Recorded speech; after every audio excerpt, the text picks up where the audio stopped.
We just had Linda Burney on the show talking about the future of cashless debit cards. That's going to be a vote today in the Senate. There are 2 trials of this program that has been in Queensland. What evidence have you got that suggests that they have been successful? Look, I've spoken to people down in Bundaberg in one of the trials, and despite the enormous scare campaign that was launched against these cards before their implementation, there just hasn't been the sort of outcomes that were predicted.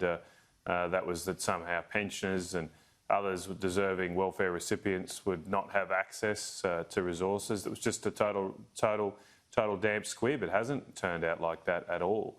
But of course, what it has meant is that, particularly for the families of those on welfare, the Australian taxpayers' dollars are going to feed people's kids.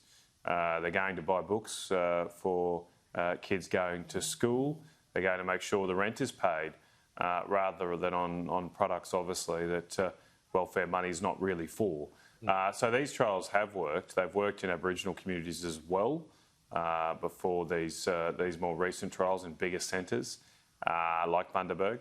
And I think it's now time that we take the evidence on board and roll it out across the country. Well, the cost of administering the scheme, though, is reported to be at about $10,000 per person per year. Wouldn't that money, and then you've got the welfare payments on top of that, wouldn't that money be better off being spent in another way? The first point to make, of course, is that the costs will come down the more people that are captured by this scheme. Of course, when you're in a trial period, your average costs are going to be necessarily high because you've only got a small number of people in a trial by definition. The second point to make, though, is I think it is worth spending a little bit more money on administration here to make sure children have food to eat in the morning before they go off to school, because we see too many examples where, unfortunately, people become addicted to drugs or other substances and they get prioritised over the basic necessities of life. And so an additional cost here is a small price to pay to give people a better hope and better future for their lives. So how big should this expansion be, in your view? Well, I don't see any reason why we shouldn't progressively roll it out over the country over time. Obviously, as you rightly say, this scheme requires a fair amount of administration oversight, so covering the whole country is not going to be able to happen overnight, but I don't see any reason why, given the evidence we've seen, the better outcomes, that we shouldn't hope for something like it to be rolled out right across the country as soon as we can. Have you spoken to Rex Patrick? Do you know which way he's going? No, I don't. Sorry, mate. I do speak to Rex quite a bit, but I haven't about this. I've left that to Anne Ruston. But good on Rex for going out to Ceduna and having a look at the trial out there. That's what you should do as a senator, and seems like he's got an open mind to this question, as I have had when I've looked at it in places like Bundaberg. And, I wish him all the best with his consideration. OK, just a correction too, not $10,000 a year, $820 a year. That's a correction there from the government. Just I want to move on to China, Matt. Dave Sharma has issued a think piece today. He's talking about it about now, actually. He says that both parties need to look for a circuit breaker. He needs more Mandarin speakers, should be recruited into intelligence and foreign services in the same way that we engaged Muslim leaders when ISIS was on its march throughout the world. What do you make of those kinds of comments? Oh, look, I think Dave's a very intelligent contributor on these matters with great experience, and I think the idea of more Australians learning Mandarin and more being involved in our security and intelligence services is just common sense. He's right to draw those same parallels. Obviously, we need to make sure we do more to communicate with especially the large Chinese diaspora here in Australia, Chinese Australian diaspora.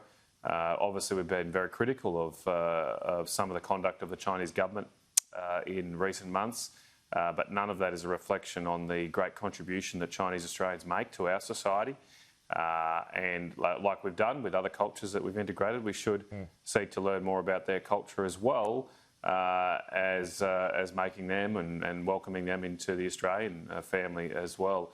Look, I hope we can find a circuit breaker. I'm maybe not as optimistic as Dave, I'm not sure, but obviously everybody hopes for that. I do think they will need a change in approach from the Chinese government side especially a back down from the sort of threats and bully and grievance statements we've seen in the last few weeks. That's not the basis for a solid friendship.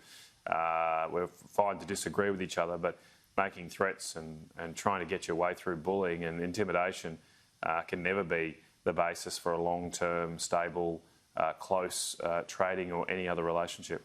There has been a report this morning that China has suspended imports of beef from the company Merimis. That's the 6th supplier to face such a move in recent weeks and months. You've got Parliament, which is looking to pass the Foreign Relations Bill this week. Is that an example, and may well there be more of a blowback from China? Look, I don't know the specifics of this situation, but obviously China's expressed its views on issues like our ability to pass our own laws to stop foreign interference in our politics. The Australian government remains committed to protecting our independence and sovereignty, and if China decides to ban our imports in response, well, that's a shame and a disappointment, but we will get on with life.